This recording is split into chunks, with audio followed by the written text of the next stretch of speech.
Education point में आपका फिर से बहुत बहुत स्वागत है। जैसा कि आप लोग देख रहे थे कि हम लोग इसके पहले की क्लासेस में फिजिक्स अर्थात भौतिक विज्ञान के थर्मोडायनेमिक्स के पेपर को लेकर बहुत ही आसान तरीके से और स्टेप बाय स्टेप ढंग से आगे की ओर बढ़ रहे थे। जितने भी हमारे स्टूडेंट्स हैं जो चैनल से जुड़े हुए हैं वो लोग लगातार वीडियो क्लासेस को देख रहे होंगे और एक प्रॉपर वे में थोड़ा सा डिले हो रहा है, थोड़ा सा लेट वीडियोस आती हैं, लेकिन आपको एक क्रमबद्ध तरीके से सारी की सारी लेक्चर्स आपको प्रोवाइड होते रहेंगे। थोड़ा सा आप समय दीजिए, जरूर आपको पूरी नोट्स प्रोवाइड कराई जाएगी। तो हम लोग जैसे कि इसके पहले वाली क्लासेस में आपने देखा कि हम थर्मोडायनेमिक्स की स्टार्टिंग से लेकर के जीरोथ लॉ, फर्स्ट लॉ, उसके बाद कार्नोट इंजन, उसके बाद हमने पढ़ा मेयर्स फॉर्मूला पढ़ा, उसके बाद हमने देखा कि मैक्सवेल इक्वेशन के बारे में बात की थी। क्योंकि सबसे महत्वपूर्ण प्रश्न प्रीवियस जो चैप्टर है वहां पास मैक्सवेल की बात कर रहे थे और हमने कहा था कि मैक्सवेल की टोटल 4 इक्वेशन होती हैं। उन चारों इक्वेशन जिसे हम del P by del S या del S upon del B के नाम से जानते हैं, ऐसा बहुत सारा रिलेशन आपको देखने को मिलता है, लेकिन वो कैसे याद हो, मैक्सवेल की 4 इक्वेशन हैं और चारों याद कैसे हों, इसके लिए हमने आप सबको एक बहुत ही आसान ट्रिक बताई हुई है इसके पहले लेक्चर में, अर्थात लेक्चर नंबर 6 में मैक्सवेल इक्वेशन के टॉपिक में। तो आप जितने भी स्टूडेंट्स हैं जिन लोगों ने पहले वाली क्लासेस का वीडियो नहीं देखा है या छूट गया है, वह सभी डिस्क्रिप्शन में जाएंगे, नीचे लिंक में आपको पुरानी क्लासेस का पूरा वीडियो मिल जाएगा। आप उसे देख करके और एक अच्छी नोट्स बना सकते हैं। साथ ही साथ अगर आपको वीडियो पसंद आता है तो आप अपने दोस्तों को, अपने अन्य फ्रेंड्स को भी शेयर करें, जिससे ज्यादा से ज्यादा जो स्टूडेंट्स हैं वो चैनल के साथ जुड़ सकें और थर्मोडायनेमिक्स के साथ साथ फिजिक्स के और भी पेपर का फायदा उठा सकें। देखिए, हम लोग जैसा कि बात कर रहे हैं फिजिक्स की, किसकी बात कर रहे हैं? फिजिक्स की बात कर रहे हैं। और फिजिक्स में हम थर्मोडायनेमिक्स, ध्यान देंगे, थर्मोडायनेमिक्स पेपर स्टार्ट हुआ था, थर्मोडायनेमिक्स जिसे हम ऊष्मागतिकी के नाम से जानते हैं। बहुत सारी बातें इन सबके बारे में हो चुकी हैं, इसीलिए हम बार बार कह रहे हैं कि आप लोग जा करके और प्रीवियस जो क्वेश्चंस हैं या जो नोट्स है, लेक्चर्स हैं, उन्हें आप लोग देख सकते हैं। हम लोगों ने इसके पहले पढ़ा था मैक्सवेल इक्वेशन, और मैक्सवेल इक्वेशन के लिए जितने भी हमारे स्टूडेंट्स लगातार वीडियोस देख रहे हैं, अगर हम ये लाइन यहां से खींच करके खाली इतना लिख दें, यस पी और वी पी लिख दें, तो आपके दिमाग में ये आ जाना चाहिए कि चारों के चारों इक्वेशन कौन से होते हैं। इसके बाद जैसे आप आगे बढ़ेंगे तो आपके सिलेबस में आता है टीडीएस इक्वेशन, ध्यान देंगे इस चीज को, टीडीएस इक्वेशन। यह जो क्वेश्चन है या जो टॉपिक है, यह एग्जाम में किस रूप में पूछा जाता है, इस चीज का बहुत ही हमें जानकारी होनी चाहिए। देखिए, एग्जाम में जो पेपर आया हुआ है, जैसे सिलेबस समाप्त होगा, एग्जाम से पहले हम आपको जो पुराने क्वेश्चंस हैं उनकी भी प्रैक्टिस करवाएंगे। तो टीडीएस इक्वेशन अर्थात टीडीएस है क्या, सबसे पहली चीजें हमें समझना पड़ेगा। एग्जाम में आपसे पूछता है डेरिवेट टीडीएस इक्वेशन, या फिर टीडीएस इक्वेशन होता क्या है, उन इक्वेशन को दे देगा और कहेगा कि आप इसे डेरिवेट करिए।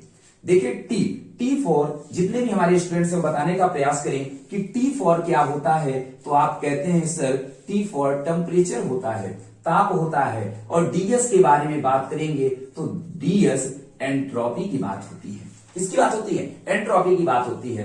अर्थात the relation between temperature with entropy is known as TDS equation. बात क्लियर हो रही है कि टेम्परेचर का एंट्रोपी के साथ जो भी रिलेशनशिप है उसे हम टीडीएस इक्वेशन के नाम से जानते हैं। आपके मन में यह बात आ रही होगी कि सर टीडीएस इक्वेशन कितनी होती हैं, हम लोग इसे कैसे याद रखते हैं? तो आपको हम बता दें कि टीडीएस इक्वेशन टोटल हमारे सिलेबस में या रिलेशन जो है आपकी बुक में, वह कितने 2 इक्वेशन को बताया गया है।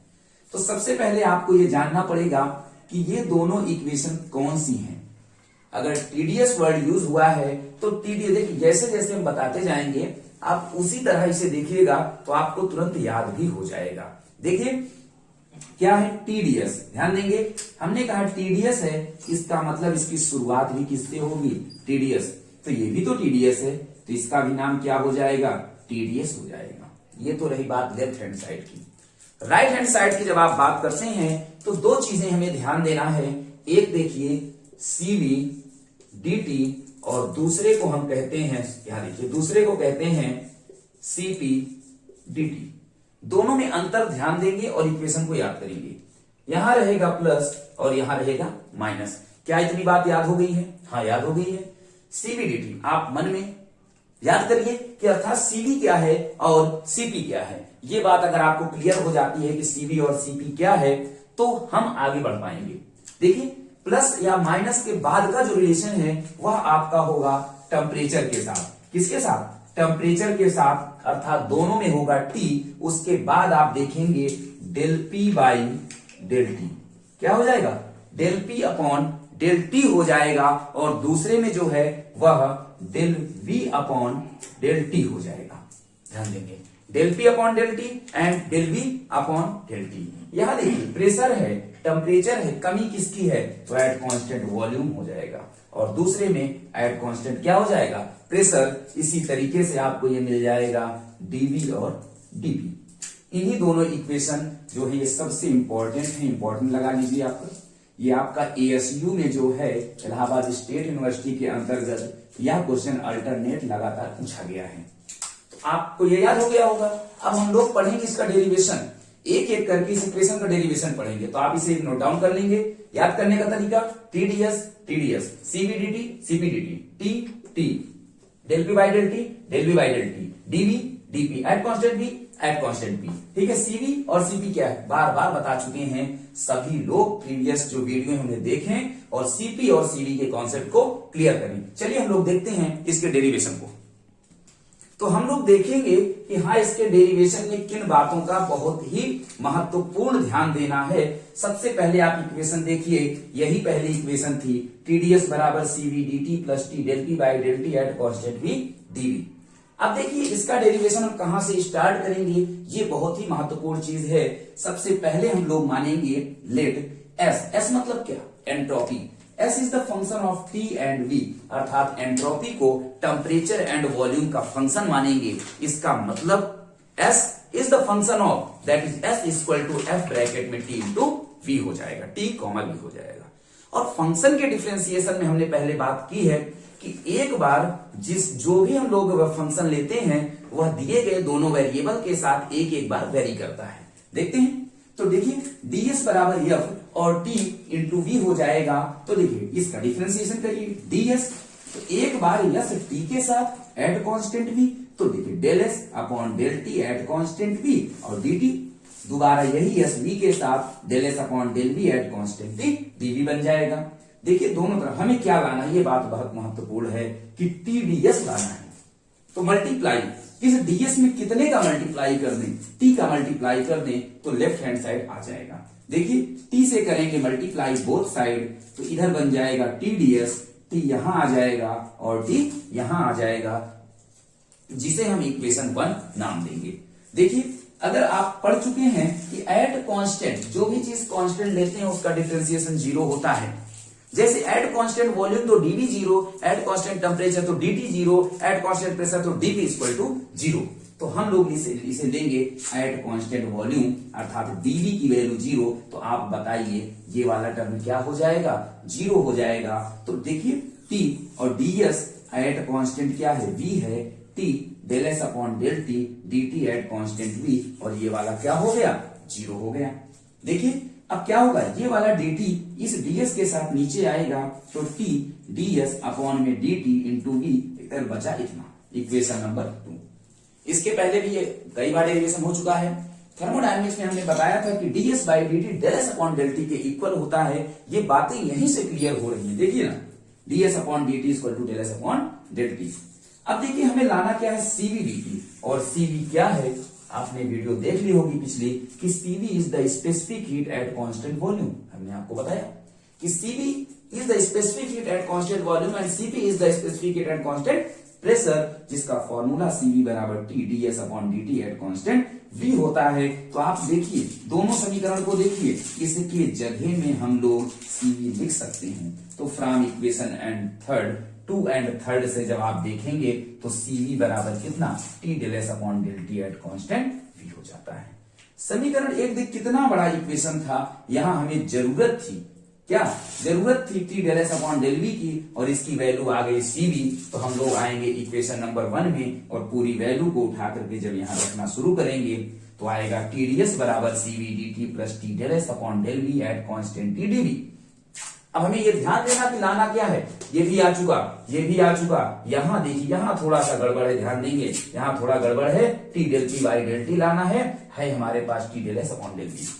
तो फिर से मैक्सवेल के पास जाएंगे, क्योंकि del S upon del V equal to del P upon del T Maxwell का इक्वेशन होता है। किसका होता है? मैक्सवेल का इक्वेशन होता है। तो using Maxwell relation del S upon del V at constant T equal to del P upon del T at constant V, और इसके जगह में हम क्या करेंगे, ले जाकर के जब रख देंगे तो देखिए यह इक्वेशन आ जाएगी, और यही इक्वेशन तो हमें लाना था।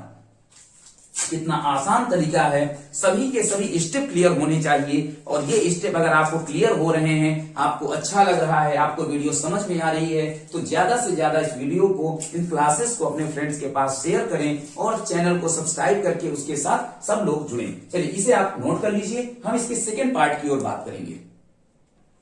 तो हम लोग देखेंगे इसका सेकेंड पार्ट का जो डेरिवेशन है। देखिए जैसे कि हमने पहला इक्वेशन यहां इसके पहले लिखा था TdS equal to CV dt minus T और del V by del T, तो इसी तरह ये है दूसरा इक्वेशन। अंतर देखिए, वहां CV dt था, यहाँ क्या हो गया है, CP dt हो गया है, और वहां प्लस था, यहाँ माइनस हो गया है। आप अपने से दिमाग लगाइए कि इसका डेरिवेशन कैसे स्टार्ट होगा।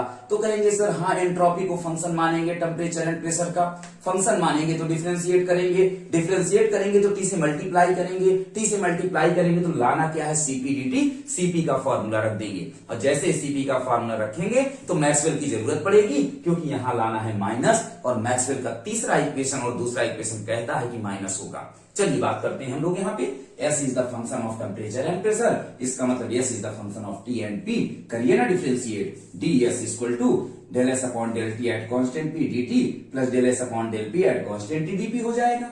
हमने कहा मल्टीप्लाई T से करना है, क्यों? क्योंकि लाना क्या है, TdS लाना है। तो TdS T से किया मल्टीप्लाई, यहां पास भी आया T, यहां पास भी आया T, मान लिया equation number 1। At constant pressure याद है, एट कांस्टेंट प्रेशर का मतलब dP इक्वल टू 0। आप पढ़ चुके हैं कि जब कांस्टेंट है तो डिफरेंशिएशन कितना, 0 होता है। तो dP हो गया 0। बताइए ये पूरा टर्म क्या हो गया, 0 हो गया। तो TdS eight constant P, T del S upon del T dt at constant P, एक साथ dt वाले एक साथ, del वाले एक साथ। तो d वाला इसके साथ d वाला भाग क्या आएगा, नहीं आएगा। तो देखिए ds और नीचे आ गया ds अपॉन dt, और बचा कितना, del S upon del T। Equation number इसका 2 नाम दे देंगे। हमें क्या लाना है, CP क्या है, specific heat at constant pressure है। तो आप फॉर्मूला क्यों नहीं रखते, by specific heat relation CP बराबर T del S upon del T। तो यहां रख दीजिए ना CP। जैसे आप समीकरण 2 में आएंगे तो T ds by dt equal to ये किसके इक्वल हो जाएगा, CP के इक्वल हो जाएगा।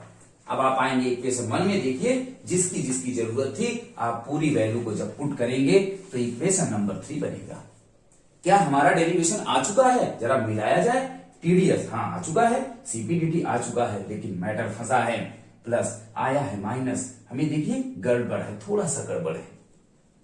तो del S upon del P का रिलेशन क्या है, माइनस कब आएगा, जब मैक्सवेल के तीसरे लॉ का यूज करेंगे। तो मैक्सवेल का ये लॉ लगाएंगे और वैल्यू को कर देंगे पुट, और आपका डेरिवेशन क्लियर हो जाएगा। ये रहा आपका TdS इक्वेशन के दोनों इक्वेशन, आप इसे भी नोट डाउन कर लीजिए। तो आपने देखा कि TdS इक्वेशन को हम लोगों ने कितनी आसानी से समझने का प्रयास किया। हमें उम्मीद है कि आपको ये जो प्रोसेस है या स्टेप बाय स्टेप जो समझाना आपको हम समझा रहे हैं, ये जरूर समझ में आ रहा होगा। फिर भी अगर कोई प्रॉब्लम होती है तो आप लोग कमेंट करके बता सकते हैं। देखिए अगले टॉपिक की ओर हम लोग बढ़ेंगे, तो फिर से लेते हैं एक थर्मोडायनेमिक्स का महत्वपूर्ण क्वेश्चन, एक इंपॉर्टेंट क्वेश्चन, जिसे हम क्लैसियस क्लिप्रॉन हीट इक्वेशन के नाम से जानते हैं। दरअसल क्लैसियस क्लिप्रॉन, जैसे आप फिजिक्स पढ़ते हैं इतना तो जानते ही होंगे कि क्लैसियस क्लिप्रॉन ये साइंटिस्टों के नाम होते हैं। जो भी इक्वेशन होती थी आप जानते हैं कि उन सब में क्या है, साइंटिस्ट का नाम जुड़ जाता था, जो भी चीज खोज करते थे, पास्कल नियम, पास्कल का नियम, जो भी सभी चीजों में। तो क्लैसियस क्लिप्रॉन हीट इक्वेशन जो है वो होती क्या है, तो हम लोग प्रेशर और टेम्परेचर के बीच जब रिलेशन बनाते हैं, और इसे हम लेटेंट हीट इक्वेशन के नाम से भी जानते हैं। अर्थात इस इक्वेशन में लेटेंट हीट अर्थात L आपको मिलता है। तो जो आपका ये क्लैसियस क्लिप्रॉन हीट इक्वेशन है वो क्या है, तो प्रेशर का संबंध टेम्परेचर से होना चाहिए, अर्थात dP by dt, dP by dt is equal to L by T और V2 माइनस V1 के रिलेशन को ही हम क्या कहते हैं, क्लैसियस-क्लैपेरॉन इक्वेशन कहते हैं। और उसी तरह बहुत आसान ढंग से हम इसके डेरिवेशन की ओर भी आगे बढ़ेंगे। देखिए अगला टॉपिक क्लैसियस-क्लैपेरॉन हीट इक्वेशन क्या होता है। तो the variation of pressure with temperature is given by, ध्यान दीजिएगा, dP by dt is equal to L upon T V2 minus V1। इसी इक्वेशन को क्लैसियस-क्लैपेरॉन हीट इक्वेशन के नाम से जाना जाता है। ये आया कहां से, इसके लिए डेरिवेशन हम बहुत ही आसान ढंग से देखेंगे। देखिए डेरिवेशन में हम सहारा लेंगे किसका, मैक्सवेल के इक्वेशन का। तो मैक्सवेल के बारे में आप जानते हो, SPVT, यही है फॉर्मूला, यही है ट्रिक और यही है रामबाण पूरे के पूरे मैक्सवेल इक्वेशन को याद करने का। इसलिए जितने भी लोग मैक्सवेल इक्वेशन को डेरिवेशन नहीं देखे हैं वह डिस्क्रिप्शन में जाकर के वीडियो को देखें और नोट्स अच्छे से अच्छा बनाएं। देखिए del S upon del V, ध्यान दीजिए, del S upon del V at constant T equal to del P upon del T at constant T. बताइए कितना आसान है, कितना आसान है। देखिए हमें लाना है टेम्परेचर, तो टी से गुणा जरूर करना पड़ेगा, तो मल्टीप्लाई बाई टी कर दिया। बताइए इक्वेशन नंबर 1 आया, कोई दिक्कत नहीं। अब देखिए यही से हमारी कहानी शुरू होगी, यहीं से हम फंक्शन को चेंज करेंगे, अर्थात सबसे पहले मानेंगे एस मतलब एंट्रोपी। तो entropy is the function of temperature and volume. Entropy को टेम्परेचर और वॉल्यूम का जब फंक्शन मानेंगे तो आप जानते हैं कि S is the function of T and V, अर्थात इसका करेंगे देखिए डिफरेंशिएशन, एस को क्या बना देंगे, ds बन जाएगा और del S upon del V at constant T. देखिए बहुत आसान है, ds देखिए एक बार टी के साथ तो del S upon del T at constant V dt, और एक बार यही एस किसके साथ आएगा, v के साथ आएगा। हमने बताया कि जब डिफरेंशिएशन हो जाता है तो किसी एक टर्म को जीरो करने के लिए कांस्टेंट मानना पड़ता है। कांस्टेंट टेम्परेचर dt जीरो, बताइए ये वाला टर्म जीरो हो गया कि नहीं हो गया, ये पूरा टर्म जीरो हो गया। तो बचा क्या, ds at constant t equal to del S upon del V at constant t dv। फिर देखिए दोनों साथी एक साथ, d वाले एक साथ, डेल वाले एक साथ, तो ये d वाला भाग क्या आएगा इधर, ds upon dv at constant t बराबर del S upon del V at constant t। Equation number 2 बन गया है। जैसे हमने एंट्रोपी को फंक्शन माना था टेम्परेचर एंड वॉल्यूम का, उसी तरह प्रेशर को फंक्शन मानेंगे। Let pressure is the function of temperature and volume, that is pressure is the function of temperature and volume. करेंगे डिफरेंशिएशन dp और del P upon del T at constant v dt is equal to del P upon del V at p हो जाएगा। फिर से वही कहानी, eight constant v dv। बताइए ये जीरो हो गया कि नहीं हो गया, बचा कितना, रख दिया, आया नीचे इक्वेशन नंबर 3। तीनों को कंबाइन करिए, इक्वेशन 1, इक्वेशन 2 और इक्वेशन 3, तो आपके सामने एक नया रिलेशन आया, इक्वेशन नंबर 4। आप इसे इतना नोट डाउन करिए, फिर हम इसके आगे देखते हैं कि इक्वेशन 4 से कैसे डेरिवेशन आता है और स्टेप बाय स्टेप हम लोग इसे क्या है कंप्लीट करने का प्रयास करेंगे। तो यहां देखिए यह रहा इक्वेशन नंबर 4। अब इस इक्वेशन नंबर 4 से हम लोग आएंगे इधर, ध्यान दीजिए कि इसके बाद देखिए T ds upon dv at t is equal to, हम इसे क्या, t यहां अंदर लिखो चाहे बाहर, कोई फर्क नहीं पड़ता, आप t को अंदर कर देंगे तो TDS बन जाएगा। ध्यान दीजिएगा अब हमें जरूरत है L अर्थात लेटेंट हीट के रूप में, तो फॉर्मूला आपको निकालना पड़ेगा। आप जानते हैं TDS बराबर dq बराबर ml, तो TDS के बराबर में हम ml लिख सकते हैं। और dv क्या है, change in volume, difference volume, तो v2 dash minus v1 dash. अब कहेंगे सर v2 क्यों लिखे, v2 डैश क्यों लिखे, v2 क्यों नहीं लिखे, तो बाद में हमें लाना है v2, अभी एक बनेगा नया कांस्टेंट, तब हो जाएगा change. dp by dt at constant v की जगह में dp बाई dt भी लिख सकते हैं। तो इक्वेशन 4 में आप आइए तो tds by dv at constant t बराबर dp बाई कितना हो जाएगा, dt हो जाएगा। आपके सामने अब आ गई इक्वेशन नंबर 5 और इक्वेशन नंबर 6। दोनों में ध्यान दीजिए, दोनों का LHS है बराबर, दोनों के RHS आपस में क्या हो जाएंगे, बराबर हो जाएंगे। यहां देखिए t dp बाई dt और ml यम को ले आएंगे नीचे, तो यम इन दोनों के साथ आ जाएगा। देखिए तो इसके बाद t को क्रॉस मल्टीप्लाई, तो dp बाई dt बराबर L upon T v2 dash minus m v1 dash upon m। हमने कहा था कि v2 डैश अपॉन m को एक नया वॉल्यूम v2 ले लेंगे और v1 डैश अपॉन m को एक नया वॉल्यूम v1 ले लेंगे, और जब हम पुट करेंगे तो dp बाई dt बराबर L upon T v2 minus v1 आ जाएगा। और क्लैसियस-क्लैपेरॉन हीट इक्वेशन का भी डेरिवेशन बहुत आसान शब्दों में आपने सीखा। हमें उम्मीद है कि आपको ये डेरिवेशन एक एक स्टेप समझ में आया होगा।